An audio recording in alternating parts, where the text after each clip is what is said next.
سمود flotilla پر حملے کے بعد خطے میں کشیدگی مزید بڑھ گئی۔ ایرانی بحریہ کا یعنی ایرانی نیوی کا دعویٰ دنیا کو ایک نئے محاذ کے خلاف بیدار کیا جائے گا۔ عالمی رد عمل تیز، گرفتار کارکنوں کی یعنی گرفتار ایکٹیوسٹ کی فوری رہائی کا مطالبہ۔ IRGC نیوی غزہ فلوٹیلا اور آبنائے ہرمز کے سپاہی دنیا کو ایپسٹین محاذ کے خلاف بیدار کریں گے۔ ایک بڑی بات IRGC نے کہی ہے، اسلامک ریولیوشنری گارڈ کارپس نے کہی ہے۔ اسلامک انقلابی گارڈ کارپس کی بحریہ جو نیوی ونگ ہے اس نے کہا ہے کہ سمود بحری فلوٹیلا کے مسافر اور آبنائے ہرمز یعنی اسٹریٹ آف ہرمز کے سپاہی مل کر دنیا کو ایپسٹین محاذ کے خلاف بیدار کریں گے۔ یہ بیان اس کے بعد سامنے آیا ہے جب اسرائیلی حکومت نے اعلان کیا کہ غزہ جانے والی سمود فلوٹیلا کے جہازوں کو روکنے کی اس کی کارروائی مکمل ہو گئی ہے اور جہازوں میں سوار 175 ایکٹیوسٹس یعنی کارکنوں کو مقبوضہ علاقوں میں منتقل کر دیا گیا ہے۔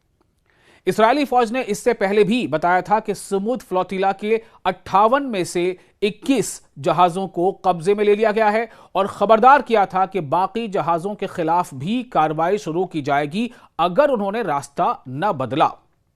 دوستو آپ کو پتا ہے نا، آج سے قریب 6 مہینہ پہلے کئی الگ الگ ملکوں کے سوشل ایکٹیوسٹ، جس میں ڈاکٹر بھی تھے، جرنلسٹ بھی تھے، سوشل ایکٹیوسٹ بھی تھے، بہت سارے دوسرے ایکٹیوسٹ تھے اور تمام ایسے لوگ،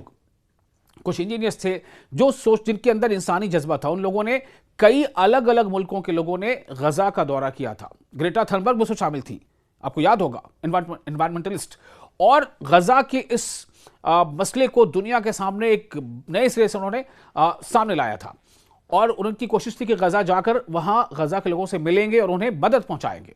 اور غزہ کو جو محاصرے میں لے رکھا ہے اسرائیل کے فوجیوں نے، اس محاصرے کو ختم کرنے میں اپنا کردار نبھائیں گے۔ لیکن تب کیا ہوا تھا؟ تب یہ ہوا تھا کہ غزہ کچھ لوگ پہنچ پائے تھے، باقی زیادہ تر لوگوں کو اسرائیل نے اپنی حراست میں لے لیا تھا، ان کے ساتھ زدوکوب بھی کیا تھا، انہیں مار پیٹ بھی ہوئی تھی، کئی ایسی خبریں آئی تھی، انہیں حراست میں لے لیا گیا تھا، جیلوں میں ڈال دیا گیا تھا۔ لیکن پھر یہ ہوا کہ پوری اسرائیل کی پوری دنیا میں کافی نکتہ چینی بھی ہوئی اور اس کے بعد ہی کافی بڑے پیمانے پر الگ الگ ملکوں میں پروٹیسٹ بھی ہوئے اسرائیل کے خلاف۔ ایک بار پھر حالیہ جو ابھی فلوٹیلا بڑا ہے غزہ کی طرف، جس پہ جیسے میں نے آپ کو پہلے بتایا کہ 175 کے قریب سوشل ایکٹیوسٹ ہیں الگ الگ ملکوں کے، اس میں سے کئی جہازوں کو پھر سے اسرائیل نے روک لیا ہے اور اس پر IRGC کا یہ بیان سامنے آیا۔ سمود فلوٹیلا نے ایک بیان میں کہا ہے کہ اسرائیلی حملے میں 31 کارکن زخمی ہو گئے، 31 کارکن یعنی سوشل ایکٹیوسٹ زخمی ہو گئے جب یہ فلوٹیلا بحیرہ روم کے انٹرنیشنل واٹر سے غزہ کی طرف انسانی مدد پہنچانے اور ناکہ بندی توڑنے کے لیے جا رہی تھی، تب انہیں گرفتار کیا گیا۔ بیان کے مطابق زخمیوں میں نیوزی لینڈ اور آسٹریلیا کے 4،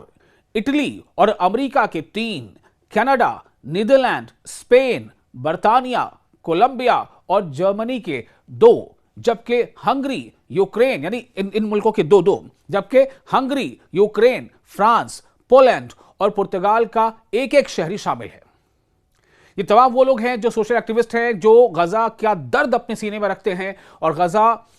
کے لوگوں کی مدد کے لیے جا رہے تھے، لیکن ان پر حملے ہوئے اسرائیل کی جانب سے۔ اس سے پہلے ایران کی وزارت خارجہ یعنی ایکسٹرنل افیئرز منسٹری کے اسپوکس پرسن اسماعیل بقائی نے بین الاقوامی پانیوں میں انٹرنیشنل واٹر میں سمود فلوٹیلا 2